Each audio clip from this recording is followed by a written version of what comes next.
that you committed to building these, tombs of death that you thought would enable you to, that would quicken your transition to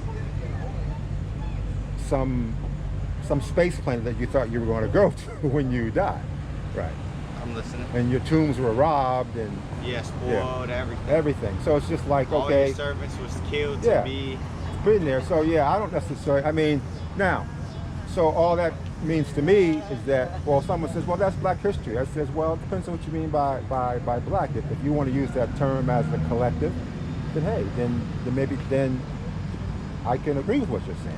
But now you have to ask the question, if there's actually, if that term actually describes the idea, I mean, if you're not playing a skin color game, if that term actually describes the identity that all people who have skin color relate to, like I can meet a Black homosexual.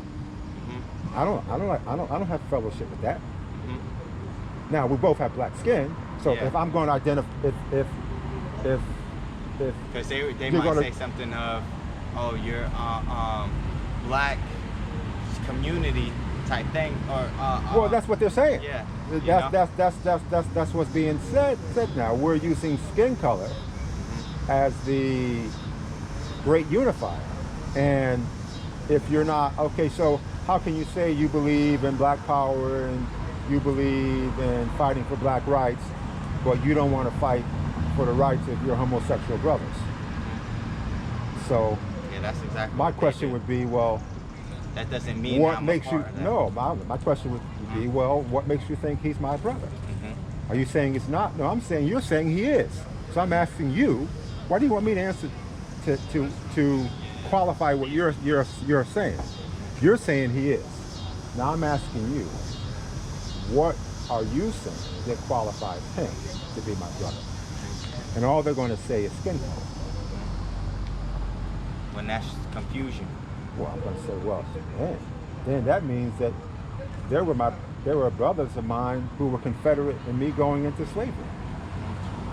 Like, so I got a good scripture for you. This is Exodus 11:7. It says, but against any of the children of Israel shall not a dog move his tongue against man or beast, that ye may know how that the Lord doth put a difference between the Egyptians and Israel.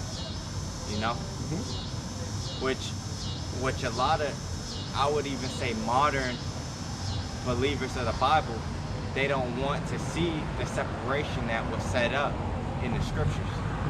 They want to put a blind. There's actually versions of the Bible without the Israel being mentioned, which is straight confusion,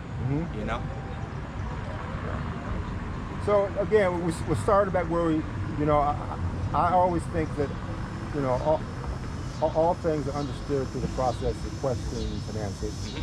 So, I like questions, but I like questions that actually are fruitful, are investigated. So,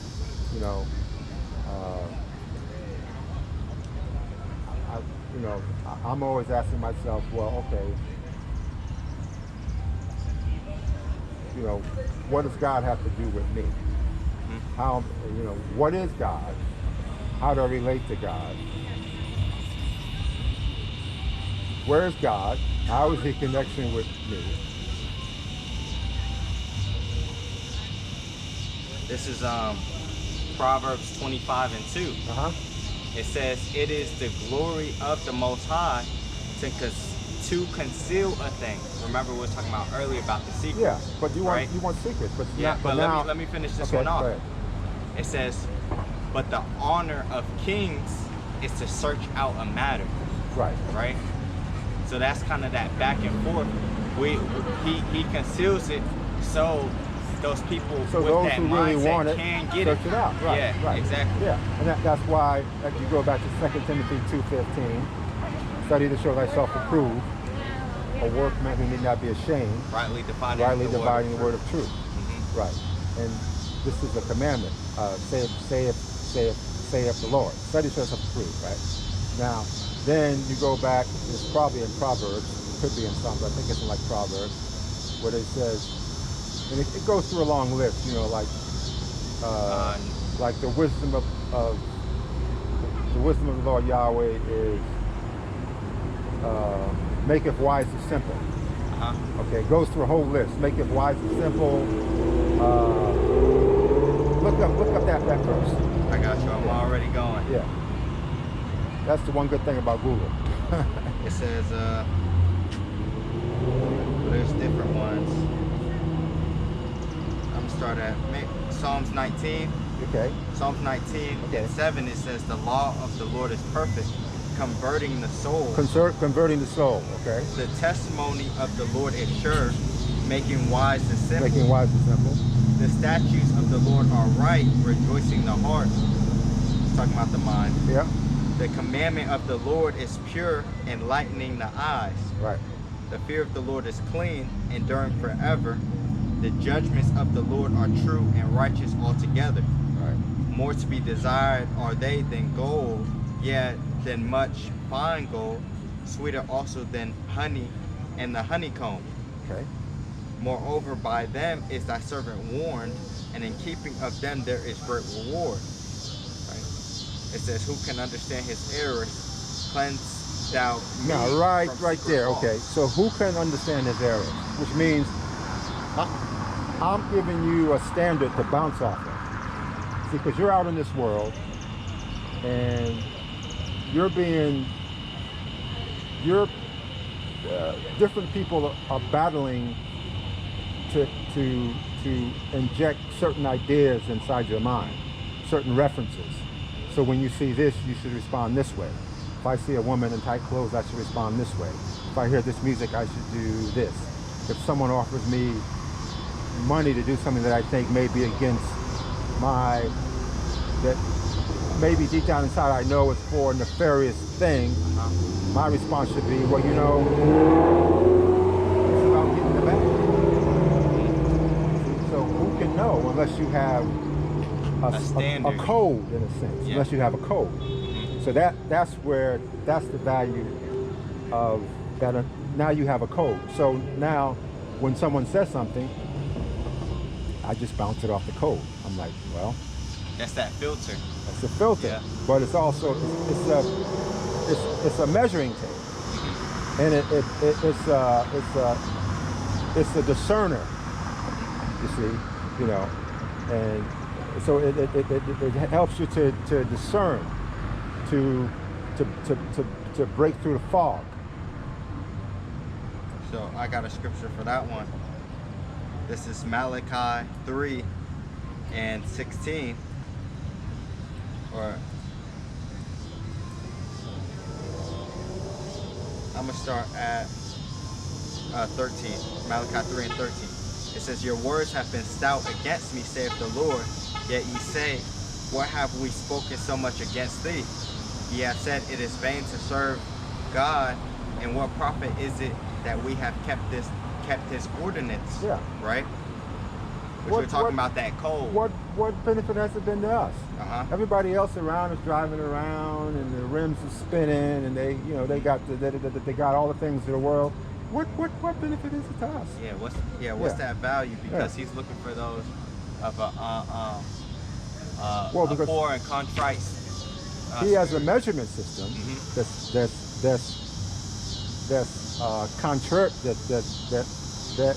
is antithetical to that system. Antithetical. Yeah, to that system. It's the ethic of that system is anti to the ethic of this system. Going in this, it says, and that we have walked mournfully before the Lord of hosts, and now we call the proud happy. Yeah, they that work wickedness are set up, which is exactly what you was talking about.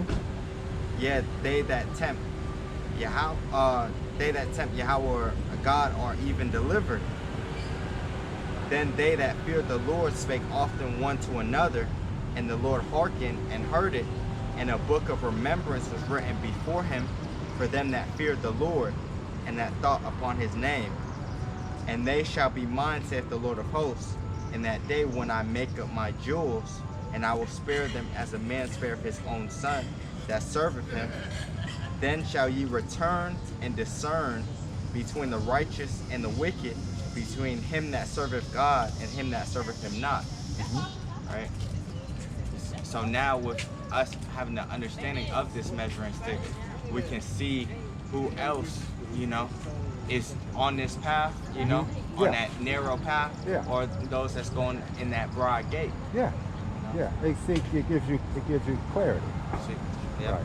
It gives you yeah, right, like you said, we can discern. You know, it needs any more than that. And that is now because if you know, Satan of course is described in many ways in the scripture, and the fact is you see different perspectives of his character or of his role and throughout the scripture, you know, like some people, if you were to say, you know, the devil, oh Satan, oh yeah, he's the adversary of like of the Most High. There's like they would say, like a constant war between. Like there's a war between. Like well, so I asked the question. Oh man.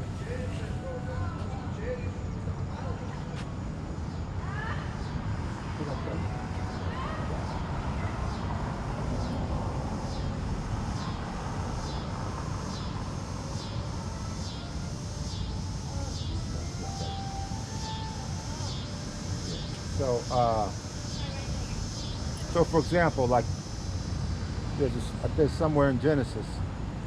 Well, it's about Job. Okay. When Job, the first chapter, when the sons of God came were assembled, and Satan came amongst them. Now, if you listen to that conversation, he's an obedient it's servant. It's very civil. Yeah, exactly. So you know, God says, hey, you know, Satan, where you been? He said, I've been going up and down and to and fro, right? So that's, you know, that's symbolic. He's been going up and down the earth, you know, north, south, and east and west. He's been going all throughout the earth. So obviously, he's going out there doing something. So then, but the next question, it says, well, have you considered? Because he didn't ask him what he was doing. He just said, have you considered my servant Job? And Satan's response was, yeah, you know, I considered him, but you got a hedge around him. See, and what you don't know is that if you were to lower that hedge and let me get to him, he'd curse you. Now, again, the conversation is very civil. It's not like, you know, what the hell are you, even the other angels, like, what the hell are you doing here amongst us? How did you even get here? How did you get past the guards? He's there. So there's no way they put up these stories of he got kicked out or he. Well, what you can see is this. For me, I could be wrong, but what I see is this evolution of concepts and ideas because of the influences that Israel had with other cultures. See, because you could see, so like the Hellenistic is a different cosmology, is a different construct than the construct they had in Genesis. The idea of Satan, right? Because like you said, in that, like I said, in that initial meeting, everything's like, it's almost like Satan works, he works for us. Yeah, exactly. And his job is to go out and do these things. Because since he's given man free will, so to say, how else will he know? Well, so to say, well, yeah, I believe that he has. I don't know, but since this is given man free will, how else will he know? In the sense that man is not, does not serve God by compulsion. Okay, he serves him because He's not like an animal or a monkey. You know, he's made in the image of a God. So in that sense, he has choice. That's kind of the idea. So he's giving man free will. So Satan's job, he has a role to play. One, he's trying to, his job is to test you, to tempt you, to sharpen you, to compete with your ethic. Okay, so you say, you know, that you believe in this system. What if I offer you that? Oh, he walked right at me.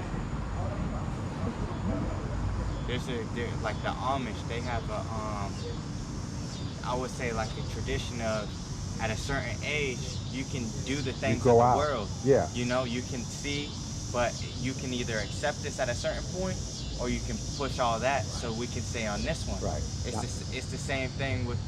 Right, now the Amish, you know, that's funny, I love doing comparative religions. The Amish, that's a very interesting group to like study.